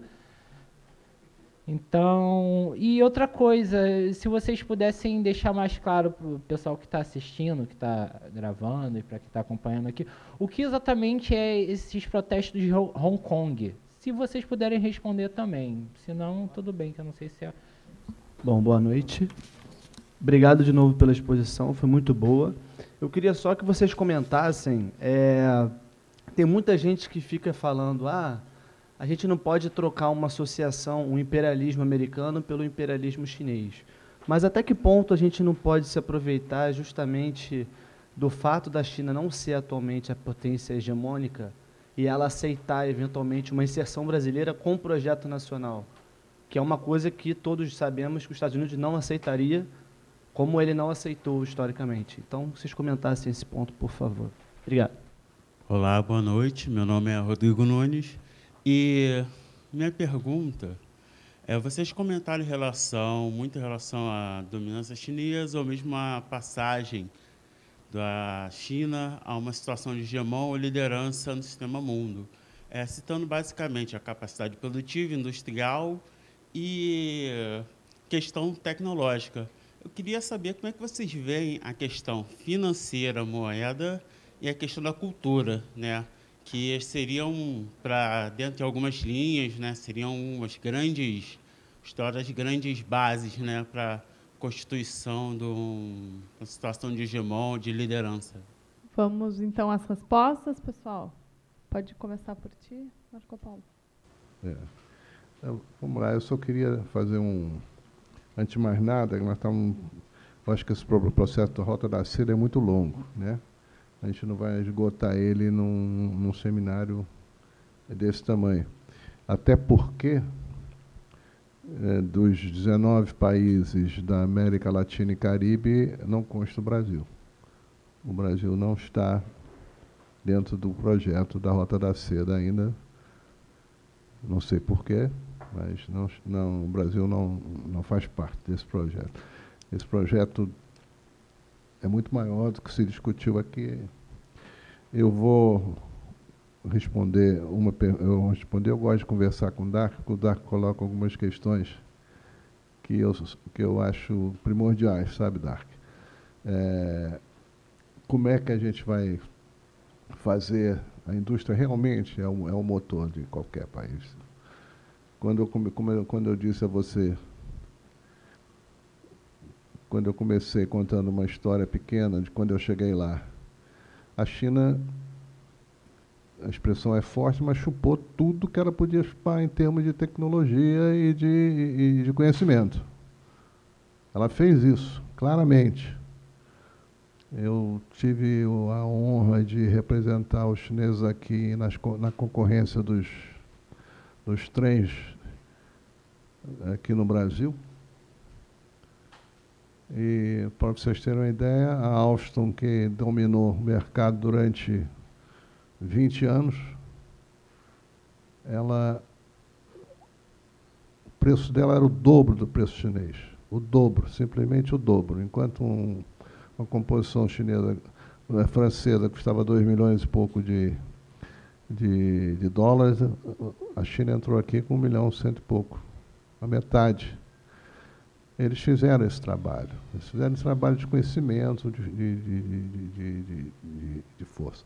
Mas voltando à sua pergunta, Dark, a força que o Brasil tem, na minha opinião, e eu posso estar errado, mas eu quero acreditar nela, é que esse país é um país como não existe nenhum no mundo.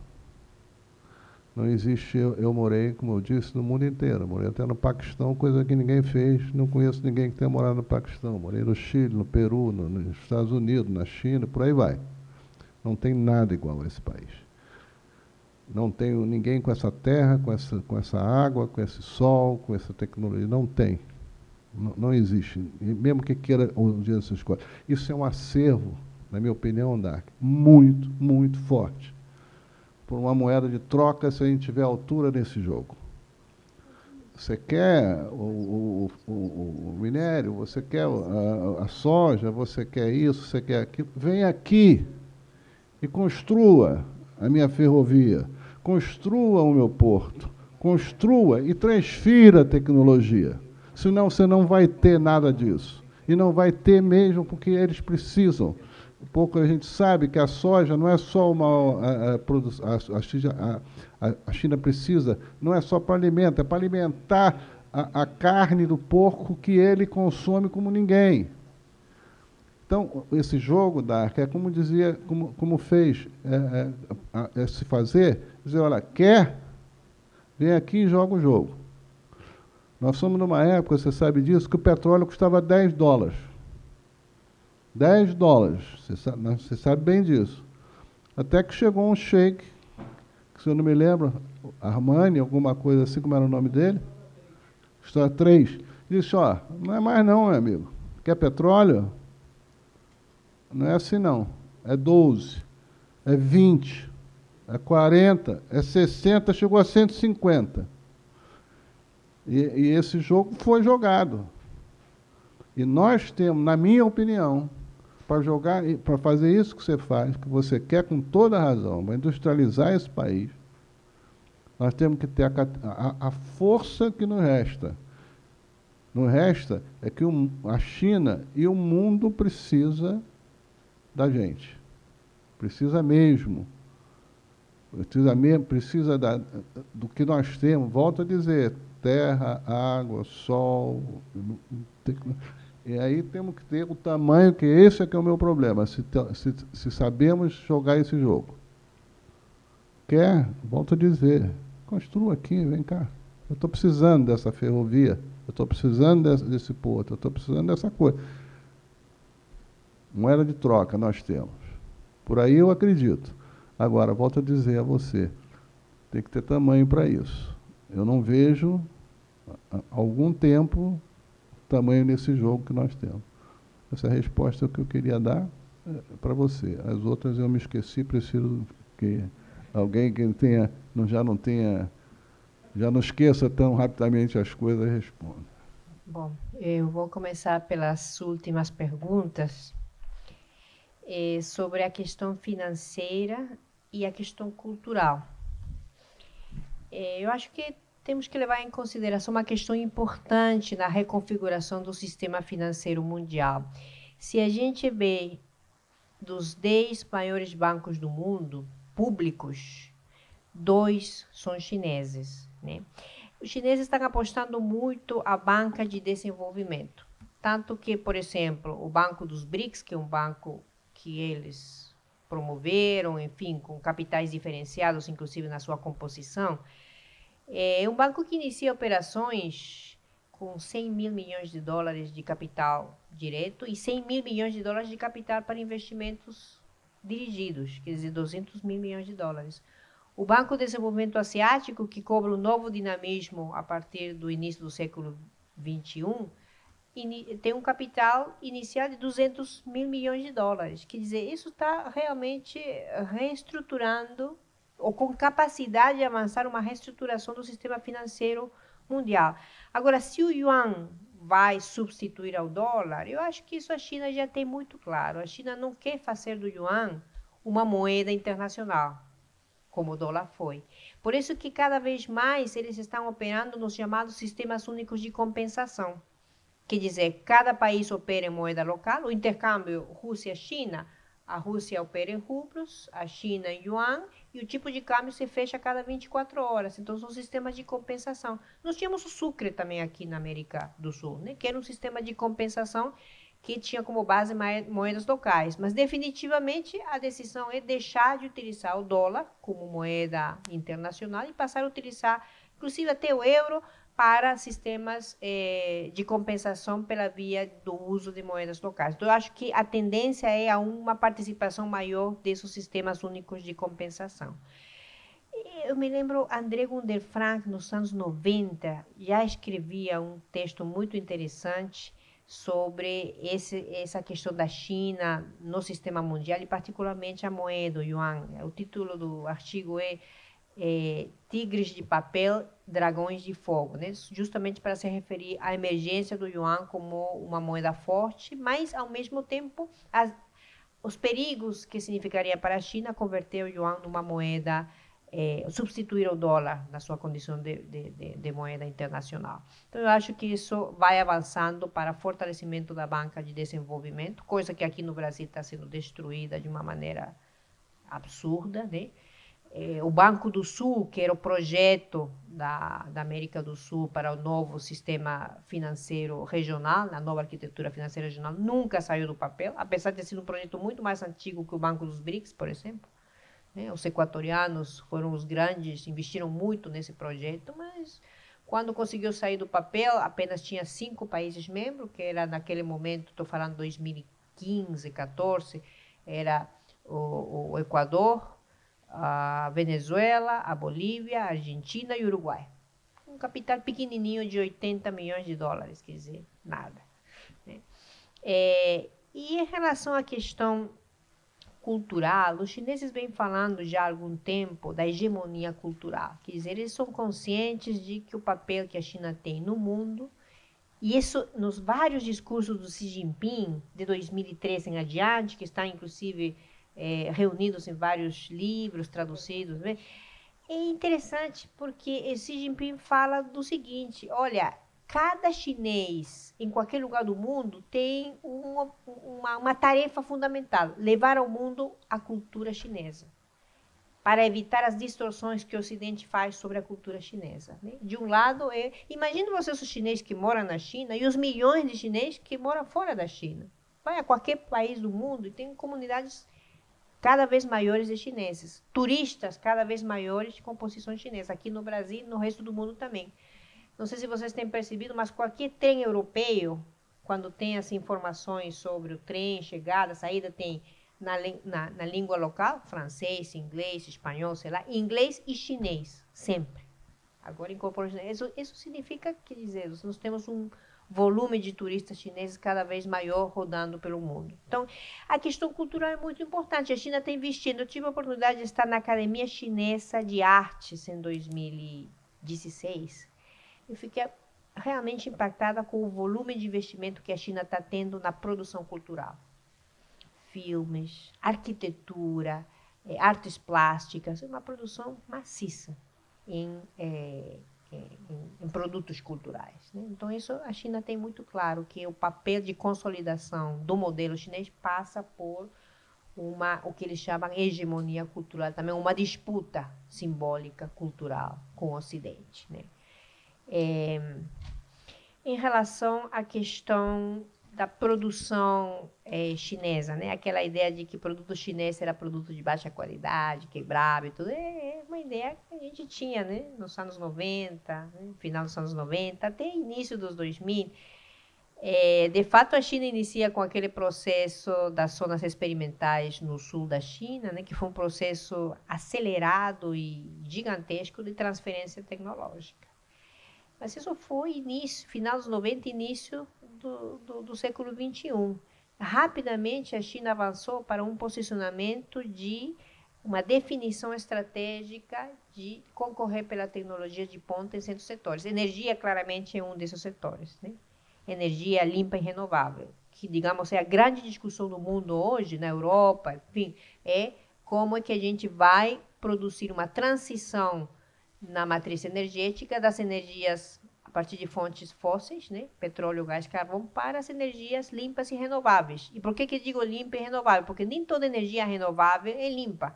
Por exemplo, a América Central usa muito a lenha, inclusive nas casas para cozinhar, enfim, a lenha é renovável, mas é poluente, altamente poluente, né? Então a China está investindo muito nisso, em novos materiais, o grafeno, por exemplo, né? Eu acho que outro dia até o Bolsonaro mencionou grafeno, não sei se ele sabe direito o que é o grafeno, né? Mas o grafeno é um nanomaterial extremamente importante para vários setores da indústria. Imaginem vocês que em 1 milímetro de grafeno, que parece uma folhinha transparente, né, de plástico, vocês têm 400.000 capas de grafeno em 1 milímetro.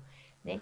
O grafeno tem uma multiplicidade de usos. É um supercondutor que, junto com o lítio, poderia elevar quase 10 vezes a capacidade de armazenamento das baterias recargáveis de lítio e diminuir até 3 vezes o peso.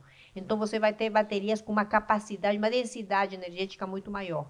Né? 10 vezes mais potentes e 3 vezes mais leves. Né?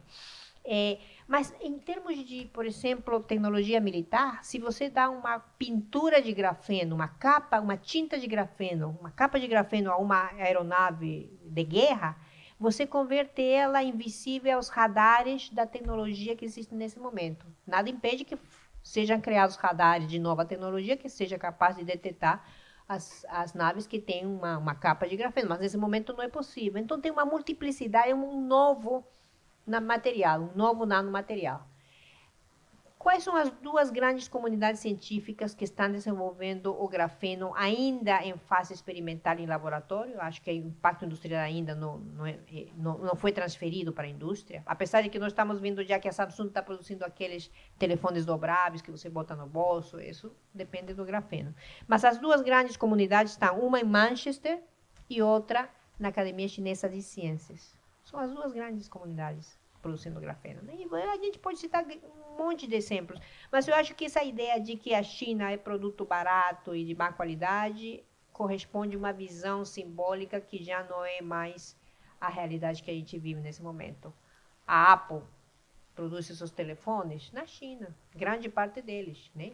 A montagem, etc. Né?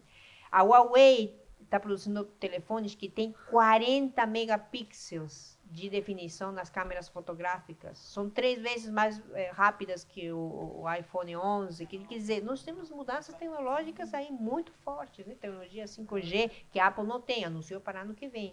Então, eu acho que a China está, sim, disputando a tecnologia de ponta e está disputando, inclusive, nós que estamos na academia, a indexação de artigos. Está comprando os principais indexadores de artigos científicos no mundo. Um grande europeu já foi comprado pela China. Então, eles vão aumentar, elevar a produção de artigos científicos, por exemplo, indexados por indexadores chineses. Né? Isso quer dizer que a gente tem que avançar a pensar que os nossos jovens têm que aprender mandarim se querem concorrer nesse mundo acadêmico.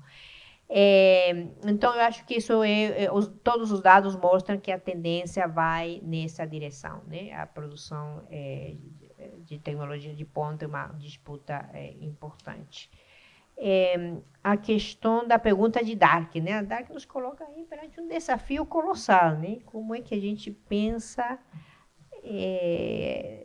numa política de convencimento da população, do povo, da cidadania, da necessidade de um projeto nacional de desenvolvimento. Digamos, de um projeto de desenvolvimento, para ser mais simples. Né? Eu tenho a impressão de que isso aí não é um projeto que sai da cabeça de meia dúzia de pessoas. Eu acho que um projeto dessa envergadura só pode ser construído ao calor de um movimento e uma mobilização popular importante. Você pode até criar, pode até propor, pode até impor, mas isso só vai tomar corpo se ela realmente faz parte de um movimento mais amplo. Vejamos o que está acontecendo no Chile hoje em dia. Olha, em uma semana, começou com uma coisa meio que de lumpen, mas se politizou rapidamente. Uma coisa nova? Não. Se você vê, é muito parecido ao ciclo pré-Allende, da unidade popular, né? De avanço, de acumulação da unidade popular, discussão de soberania, de educação gratuita e de qualidade pública, da nacionalização do cobre, tudo isso está colocado agora. Né? A partir da organização nas comunas, né? Os bairros de Santiago, etc. Quer dizer, é uma coisa que estava aí latente, né? O Brodel tinha muita razão, né? Quando ele falava dos tempos, da longa duração, né? E o tempo da estrutura ou da conjuntura, mas sobretudo da estrutura, parece que os fenômenos desaparecem, não existem mais. E, de repente, a conjuntura muda e reemerge aquela visão da unidade popular dos anos 60. Final dos anos 60, início dos 70, que leva ao governo Allende. Então, eu acho que o Projeto Nacional de Desenvolvimento, é verdade, tem que ter lideranças políticas, lideranças adequadas, mas se ela não tiver uma capilarização na sociedade, não tem futuro. Ambas as coisas vão dar mal. E isso vai depender muito da vida cotidiana da gente. Imaginem vocês, Argentina, um país que teve uma desvalorização do peso de 6 por dólar para 80 por dólar, que era a semana passada, em 4 anos. Imaginem um país que não tinha dívida externa e que, de repente, faz uma dívida de 107, 110 bilhões de dólares de dívida externa. Um país que, e essa dívida externa, desses 110 bilhões de dólares, apenas 1% ficou no país, 99% já saiu, mas criou a dívida. Né? Uma inflação altíssima, quer dizer, isso mexe, evidentemente, com a vida cotidiana, não só da população mais pobre, né? Mas da classe média também. E a Argentina é um país onde a classe média tem um peso importante. Então, um projeto nacional popular, que é o que eles estão reivindicando, que esteve em jogo, em debate, né, que é o peronismo, projeto nacional popular que o peronismo está propondo, tem diretamente a ver com o bem-estar da população. E a população só poderá ser convencida quando ela sofre em carne própria a violência do que significa esse projeto neoliberal. Então, para mim, lideranças capazes de formular e o povo apoiando e fazendo parte desse processo são duas coisas que vão da mão necessariamente. Não vejo elas como dois processos separados nem paralelos. Tem que, de alguma maneira, estar integrados, senão a coisa não funciona. Né? Então, eu não sei se respondi a sua pergunta, que é muito complexa, mas algumas ideias nesse sentido. Bom, para mim, sobre a questão da censura de Hong Kong, e responder a sua pergunta, né? Só as cabeludas. Bom, primeira questão da censura, né? Não sei se todos estão inteirados do acontecido, que ele citou aí, do South Park, que é um cartoon americano, né? Estadunidense, para ser mais preciso. Muito debochado, né? Que pega, em geral, acontecimentos aí da contemporaneidade e faz piada. Também, até um certo ponto, é engraçado. Acho que a gente...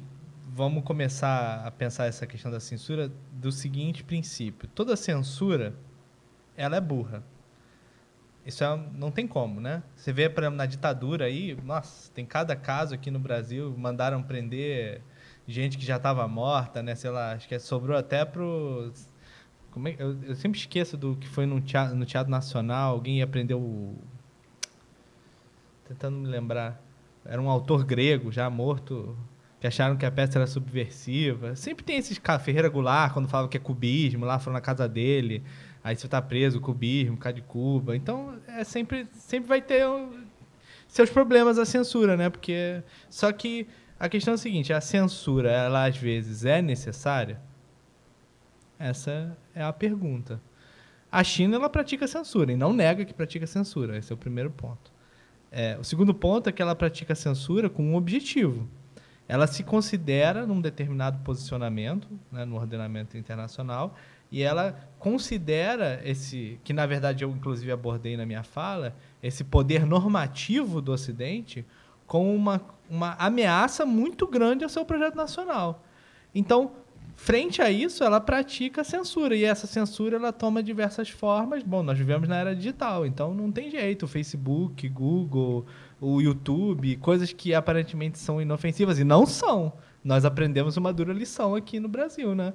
Nós vemos que o uso indiscriminado do Gmail cobrou seu preço bem caro aí pela Petrobras e, enfim, eu acho assim, não sou de teorias da conspiração, mas a teoria da conspiração ela tem um problema muito sério, que às vezes ela faz a verdade virar um ridículo. E eu acho que na minha cabeça é uma coincidência muito grande que a Dilma e a Petrobras fossem espionar. Logo depois veio tudo... Não pode ser coincidência. Ou é muita coincidência. E logo depois o pré-sal. E logo depois o pré-sal. Assim, né? Vamos deixar aí em aberto. Mas, assim, eu acho que assim, a China é ciente dessas ameaças e ela se protege contra elas. E é simples assim. Agora, evidentemente que, enfim, toma proporções, às vezes, que são, ao nosso ponto de vista, absurdas. Por exemplo, na época da visita lá do Xi Jinping aos Estados Unidos com Trump, o pessoal gostava de colocar o Xi Jinping como ursinho Pooh, né? Pra gente aqui não tem problema, mas a gente tem uma cultura no Brasil que a gente trata bem os nossos inimigos e xinga nossos amigos. Então, a gente não vê problema nisso, né? Os chineses são contrários, vem problema nisso. É uma completa falta de respeito você agir assim como uma liderança. Então, também tem questões culturais, etc. e tal. Eu acho que, mais uma vez, a censura ela não deve perpassar por um debate moral de certo e errado, mas sim de entender o porquê o país a pratica e da maneira que ela a pratica, né? Acho que é isso, assim. Não é uma censura inocente, né? Não gosto dos Estados Unidos. Não é assim. Nós temos interesses muito grandes.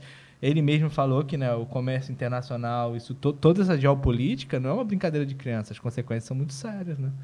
Então, ela é jogada na sua amplitude pela China. Agora, a questão de Hong Kong, aí realmente é complicado, né? Desperta paixões, assim. Que também está relacionada com a primeira resposta, que eu acho que é um problema da esquerda latino-americana, eu digo no sentido, não latino-americano, do Ocidente, né? Que a gente vê qualquer coisa de massa como uma coisa boa. E não necessariamente é. Não estou nem falando que foi isso que ela falou, eu só elaborei em cima, porque a gente vê o movimento de massa. Opa, estão lutando contra a tirania, e etc, e tal, não sei o quê.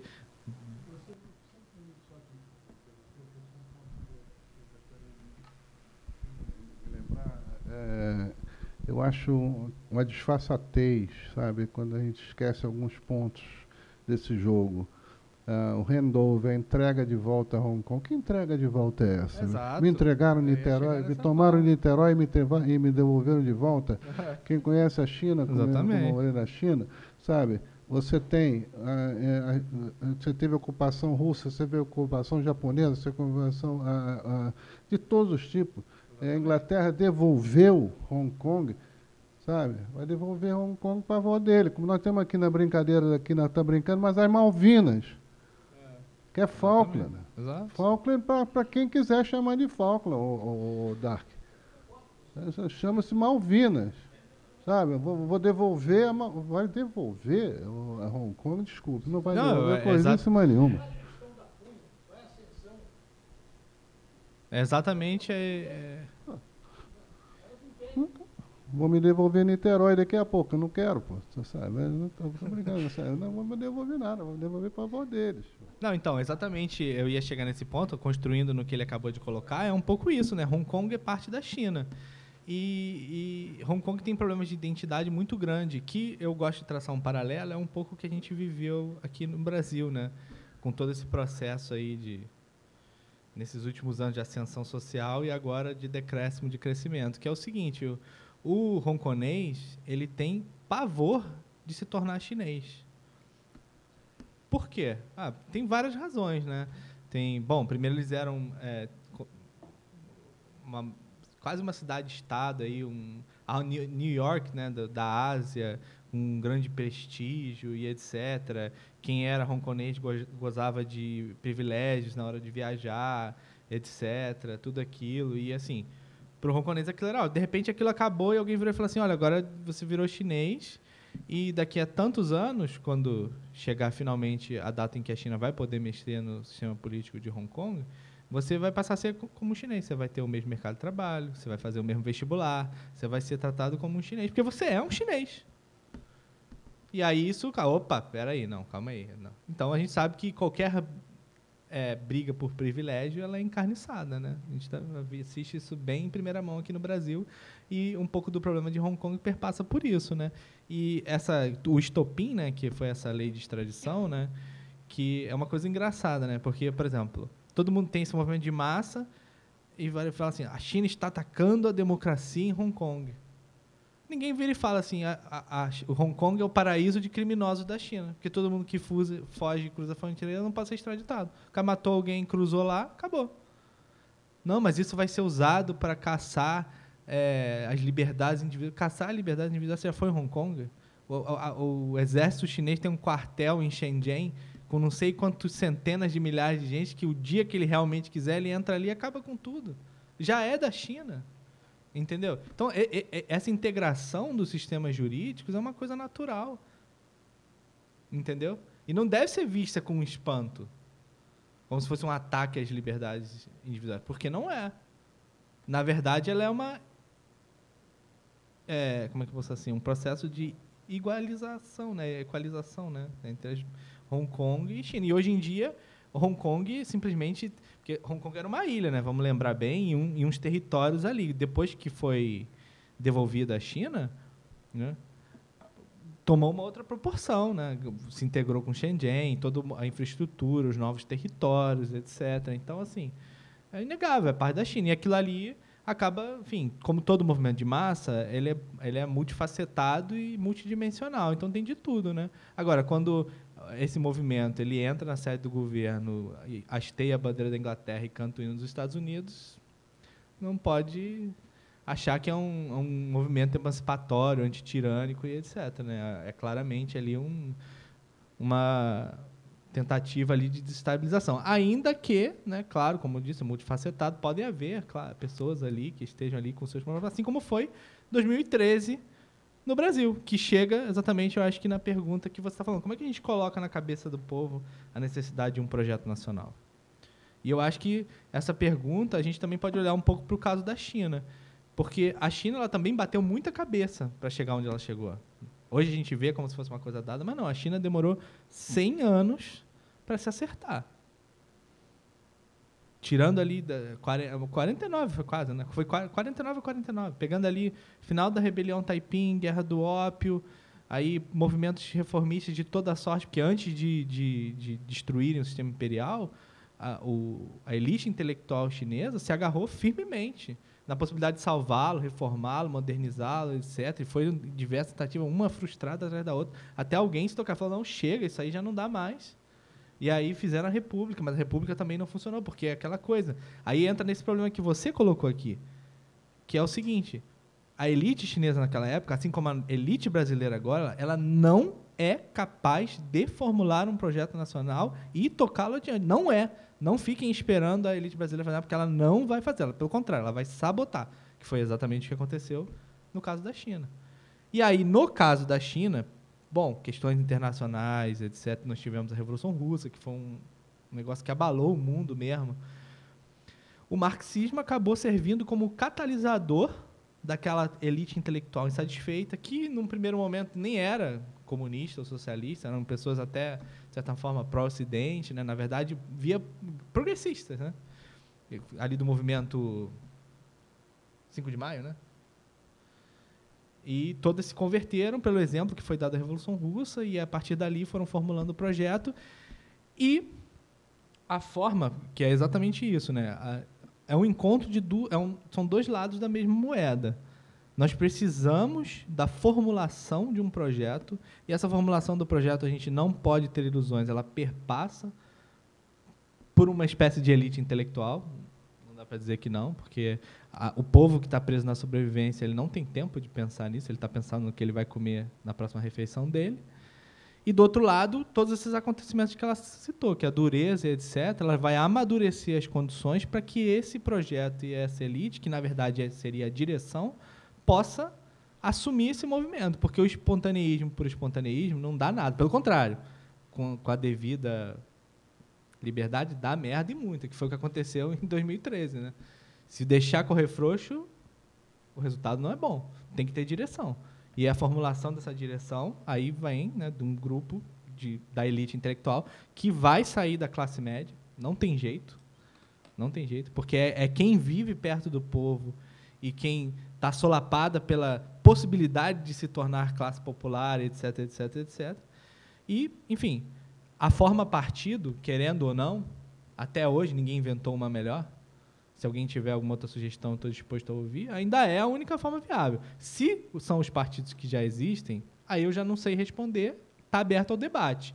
Mas a gente precisa de um partido que tenha uma fundação, que formule um projeto e que dialogue com o povo e que vá nas periferias. Porque tem um problema também do intelectual brasileiro. Ele acha que ele está em Paris e que o povo brasileiro não é um povo ignorante, conservador, religioso.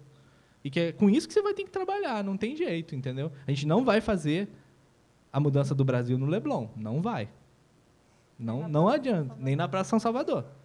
Não adianta. Tem que dialogar com o povo, tem que dialogar no interior e, para isso, tem que falar a língua do povo. Agora, qual é a roupagem? Essa é que é a grande... A minha pergunta não é nem como... Acho que a pergunta não é como colocar na cabeça do povo, é como formular um projeto nacional que o povo possa entender. E eu acho que, naturalmente, perpassa pela recuperação da esperança, né? Porque a hora que as coisas ficarem duras, e estão ficando, tem que ter alguém para apontar o caminho e dizer, ó, tem jeito, é por aí, vem comigo, vamos lá. E hoje a gente não tem isso. Nós temos diversas vozes espalhadas, né? Vozes, inclusive, que confundem. Esse é real no Brasil, né? Tem gente que o trabalho na política é confundir o povo. E, enfim, eu acho que é isso, assim, né? Mas tem que ter... Não adianta a gente negar os mecanismos que já existem, eles já existem, foram testados pela história. Não pode ter nojo de partido, não pode ter nojo de política. Agora, tem que fazer as coisas da maneira correta, se engajar, e qualquer coisa na vida, o resultado só aparece depois do trabalho, né? Não existe... Nada se faz sozinho. E, às vezes, é duro, e tem beco sem saída, não tem jeito, né? Às vezes, nem sempre tudo dá certo, mas é isso, né?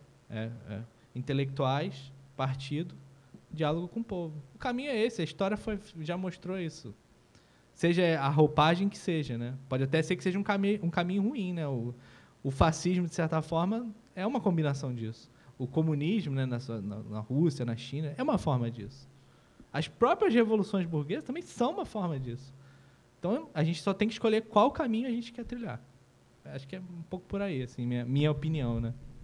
Então, obrigada aos 3 debatedores dessa noite. Foi, sem dúvida, uma mesa bem qualificada e que agregou bastante, já que a gente é aqui transmitido tanto ao vivo quanto depois pela TV, a ajudar a população a entender um pouco mais sobre o que acontece na China, né? Para além da enxurrada de preconceito que a gente vê no dia a dia, né? De achar que alguém vai passar os chineses para trás no comércio, por exemplo, né? Que é bem... Eu não sei de cabeça, Carlinhos. Se tu quiser, tu me fala. 10 da manhã de quarta-feira, 2h30 da tarde de sexta e 10 da manhã de... Tá, tudo bem, gente, porque quem está assistindo já está assistindo, não precisa saber. Para as próximas, tá bom. Mas, enfim, a gente pode falar pelo Facebook também. E agradecer muito a vocês 3, então, que ficaram aqui até esse horário com a gente. Certamente ajudaram bastante nesse projeto que a gente quer construir de Brasil. Obrigada.